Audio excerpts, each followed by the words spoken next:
নমস্কার বন্ধুরা, welcome back to my channel. বাচ্চাদের খাবার রেসিপির আরও একটি নতুন পর্বে সবাইকে স্বাগতম জানাচ্ছি। আর আজ আপনাদের সঙ্গে শেয়ার করব বাচ্চাদের জন্য ঘরোয়া উপায়ে দই তৈরি। এখন আপনাদের প্রশ্ন থাকতে পারে, যদি বাচ্চাদেরকে 18 মাসের আগে দুধ খাওয়ানো না যায় তাহলে দই কিভাবে খাওয়াবেন। দেখুন, বাচ্চারা যতটা সহজে না বুকের দুধ আর ফর্মুলা দুধটা হজম করতে পারে, গরুর দুধ কিন্তু বাচ্চারা হজম করতে পারে না। এমনকি অনেক বাচ্চাদের অ্যালার্জির প্রবলেম দেখা দেয়।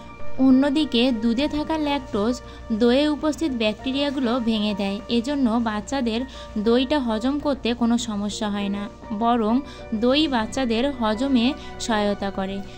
দই পুষ্টিতে পরিপূর্ণ এবং বাচ্চাদের বেড়ে ওঠার জন্য একটি আদর্শ খাবার। এতে আছে ভিটামিন এ, সি, ভিটামিন বি6, vitamin D, E, K, riboflavin, folate এবং নিয়াসিন। এছাড়াও এতে উপস্থিত calcium, phosphorus, potassium, magnesium, zinc, sodium এবং অন্যান্য খনিজ উপাদানগুলো বাচ্চাদের সার্বিক বিকাশে খুবই উপকারী ভূমিকা পালন করে। এবার চলে যাই মূল রেসিপিতে। শুরুতেই এখানে আমি কড়াইয়ে একটু জল দিয়ে 3 চামচের মতো চিনি দিয়ে দিলাম।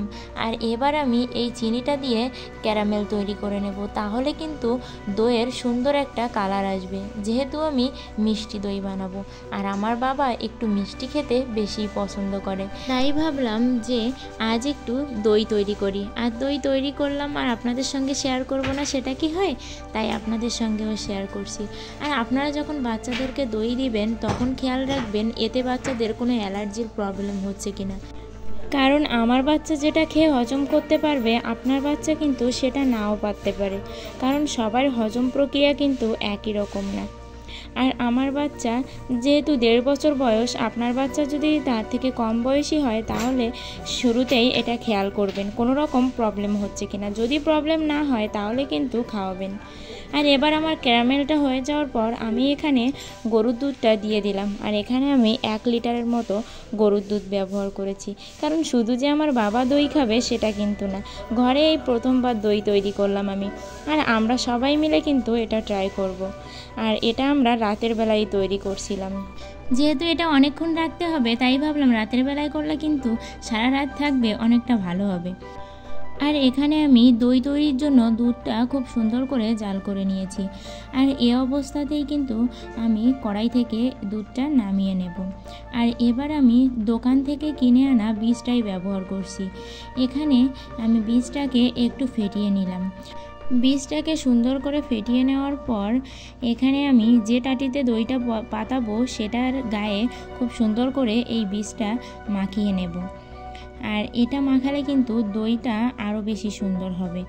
আর এখানে আপনারা চাইলে অনেকেই কিন্তু টক দইটা পছন্দ করে, কিন্তু আমার বাচ্চা টক দই মোটেই খেতে চায় না, ও টক জিনিস খুবই কম পছন্দ করে, মানে খেতেই চায় না, তাই ওর জন্য মিষ্টি দই বানালাম। আর এবার আমি বাকি দইয়ের বীজটা এই দুধের ভিতরে সুন্দর করে দিয়ে দেব।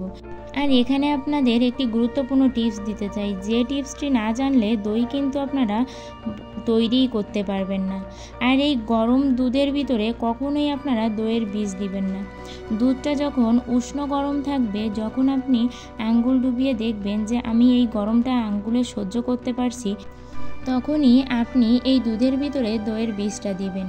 আর এবার আমি বীজটা খুব সুন্দর করে দুধের সঙ্গে মিশিয়ে তারপর এই টাটিতে দিয়ে দিলাম। আর সত্যি কথা বলতে কি, আমি এই প্রথমবার বাড়িতে দই তৈরি করছি, তবে আমি কিন্তু টিপসটা আপনাদের দিচ্ছি, কারণ যেহেতু আমি দই তৈরি করার পরে ভিডিওতে ভয়েস দিচ্ছি, এজন্য আমার দইটা কিন্তু খুব সুন্দর হয়েছিল, আপনারা লাস্ট অবধি দেখবেন। আর এবার এই দইয়ের উপরের গেজাটা আমি উঠিয়ে দিলাম। আর এখানে আমি কাগজের সাহায্যে এই টাটিটা ঢেকে দিলাম। আর এবার গার্ডারের সাহায্যে আমি এই চারিপাশটা এরকমভাবে র্যাপিং করে নেব। আর এই টাটিতে দেওয়ার পর আমার বাকি আরও কিছু দুধ থেকে গিয়েছিল, সেটা আমি এই কাপেই দিলাম। আর এই কাপগুলো আমি ফ্রিজে রেখেছিলাম, কিন্তু সত্যি কথা বলতে কি এই কাপেরগুলো আইসক্রিমের মতো লেগেছিল, দই কিন্তু আমার হয়নি।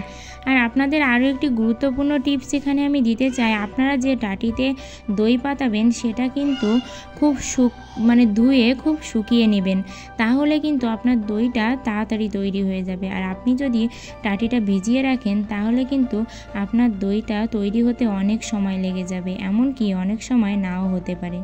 আর এবার দেখুন আমি রাত 1টার দিকে দইটা বসিয়েছিলাম আর পরের দিন দুপুর 1টার দিকে আমি এটা খুলছিলাম। আর দেখুন সত্যিই অসাধারণ হয়েছিল দইটা, সবাই কিন্তু খেয়ে অনেক প্রশংসা করেছে।